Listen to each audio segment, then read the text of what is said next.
here's what's happening. You see what's going on. Now the media, and you saw that D.C. city council person saying, yeah, crime in D.C. is bad.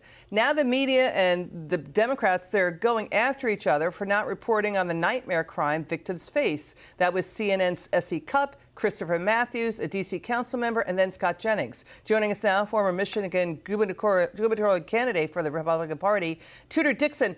Tudor, what do you make of what you just heard? They're comparing it to Democrats claiming the economy and inflation were fine under Biden when it wasn't. Now they're saying that about a crime.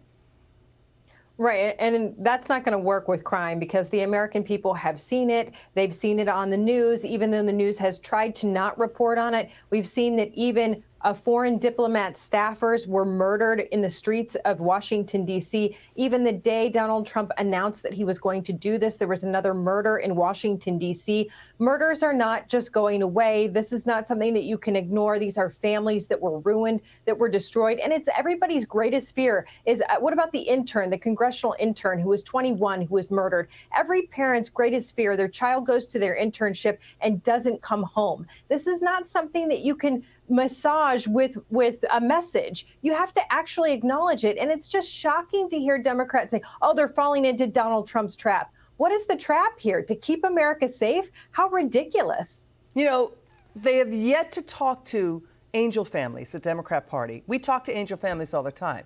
They don't pick up the phone to call these victims' families, right? Who are just there, as you point out, their lives are destroyed. How about listening to them? How about stopping another angel family having to be created because of their lackadaisical approach to this and their uncaring about it? And what do you make of this? We got this new report. Far left groups are planning dozens of anti-Trump protests later this week. They're coming off as pro-crime, and they're funded by mega donors like billionaire far-left George Soros' nonprofits and the Arabella Advisors Network. Tudor, they gave more than $20 million over the years to the groups organizing these anti-Trump protests. Now they're going after Trump's crackdown on crime in D.C. What do you think?